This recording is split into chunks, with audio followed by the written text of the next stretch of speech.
Bugungi kunda inson salomatligiga yondashuv tubdan o'zgarmoqda. Aniqrog'i, kasallikni davolash emas, uni oldini olish preventiv tibbiyotning ustuvor yo'nalishiga aylangan. Miya 360 forumi aynan shu masalalarni muhokama qilish uchun xalqaro ekspertlarni birlashtirdi.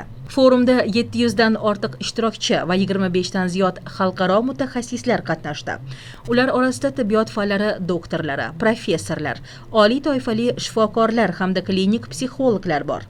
Mutaxassislar ma'ruzalar va amaliy keyslar orqali stressni boshqarish, emotsional charchash, burnout holatining oldini olish, uyqu sifatini yaxshilash va kognitiv funksiyalarni rivojlantirish masalalariga alohida to'xtalishdi.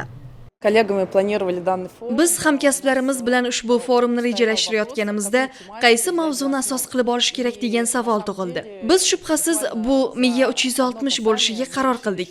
Nega 360? Chunki kognitiv salomatlik, bosh miya hujayralari salomatligi, har qanday yoshdagi psixoemotsional salomatlik bola tug'ilishidan boshlab mos ravishda insonning qarishi bilan yakunlanib, ham uyqu, ham ovqatlanish, ham jismoniy faollik, ham stressning yo'qligi yoki bu stressga qarshi tura olish qobiliyati bilan bog'liqdir. Shuning uchun albatta biz bu yerda miya 360 ga har tomondan qaraydigan ekspertlarni to'pladik. Men mitoxondrial salomatlik masalalari bilan shug'ullanadigan mutaxassis sifatida bugun bu haqida ham gapirib berdim. Siberian Wellness O'zbekistonda 16 yildan buyon faoliyat yuritib kelmoqda. Kompaniya nafaqat mahsulotlar, balki infratuzilma va ishlab chiqarishga ham investitsiya kiritmoqda. Jumladan Namangan viloyatida joylashgan Nam Agrotech agrosanoat klasteri buning yaqqol namunasi hisoblanadi. Bizda nafaqat mahsulot mavjudligi nuqtai nazaridan, balki aytish mumkinki, o'zimizning ishlab chiqarish ko'lamimiz jihatdan ham yirik xalqaro kompaniya hisoblanadi. Kompaniyamiz juda katta. Bundan tashqari bizning Sibirda asosiy bosh ishlab chiqarish korxonamiz, Bolqonda, Serbiyada ishlab chiqarish korxonamiz, Apenen yarimorolda, San Marinoda ishlab chiqarish korxonamiz bor va O'zbekistondagi ishlab chiqarish korxonamiz ham borki, uni ehtimol ishlab chiqarish oilamizni bezab turgan durdona deb atash mumkin. U Namanganda Nam Agrotechda joylashgan bu katta agrosanoat majmuasi hisoblanadi. Hozirda bizda 400 gektardan ortiq mevali daraxtlar bor. Asta-sekin 2000 gektargacha kengaytirishni rejalashtiryapmiz. Hozirning o'zida yiliga qariyb 9000 tonna hosil yig'ib olyapmiz. Yangi siqilgan meva sharbatlari ishlab chiqaryapmiz. Kelajakda food tax yo'nalishini rivojlantirishni, pektinli konsentrantlar ishlab chiqarishni xohlaymiz. Bunga parallel ravishda albatta ekologik, toza, biologik faol qo'shimchalar yo'nalishini ham rivojlantirmoqdamiz. Hozirning o'zida kompaniyaning 10 ta asosiy formulasini shu yerda mahalliylashtirdik va ularni O'zbekistondagi korxonamizda ishlab chiqarmoqdamiz. Mutaxassislarning fikricha, bugungi kunda aholi orasida stress, uyqusizlik va energiya yetishmasligi kabi muammolar ko'payib bormoqda.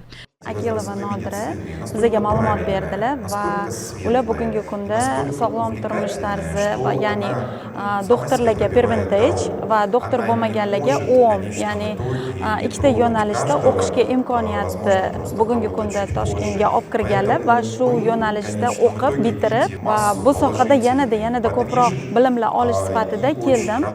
Forum doirasida yana bir muhim voqea Central Asian Preventive Medicine Award xalqaro mukofotining ilk bor topshirilgani bo'ldi. U preventiv tibbiyotni rivojlantirish va sog'lom turmush madaniyatini shakllantirishga hissa qo'shgan mutaxassislarni e'tirof etishga qaratilgan. Mukofot sovrindorlari orasida Valeriy Valentinovich Shvarts, Aygul Abduldayeva, Anna Vladimirovna Proxorova, shuningdek Nadira Akilova va Andrey Vladimirovich Gostri kabi yetakchi ekspertlar bor. So'nggi 5-6 yil ichida O'zbekistonda profilaktik tibbiyotga bo'lgan qiziqish juda keskin, hatto geometrik progressiyada o'sdi deb aytish mumkin. Chunki aholining sog'liqqa nisbatan ongliligi oshib bormoqda. Har bir inson sog'lom bo'lishni, uzoq va sifatli umr ko'rishni istaydi. Shu vaqt mobaynida biz profilaktik va preventiv tibbiyot yo'nalishida faoliyat yurituvchi ko'plab shifokorlarni tayyorladik. Shuningdek, 100 nafardan ortiq health coach va nutritsiologlar tayyorlandi. Ular aholi orasida sog'lom turmush tarzini targ'ib qilib, sog'liq haqidagi bilimlarni keng tarqatmoqda. Bizga murojaat qilayotgan ko'plab insonlardan minnatdorlik so'zlarini eshitamiz. Ular aytadilarki, oddiy turmush tarzidagi o'zgarishlar orqali sog'liqlardagi ko'plab muammolarni hal qilishga erishishgan. Bizning yondashuvimiz simptomlarni shunchaki davolash yoki niqoblash emas. Biz kasalliklarni oldini olishga e'tibor qaratamiz. Chunki kasalliklarni davolashdan ko'ra uning oldini olish ancha oson va samarali.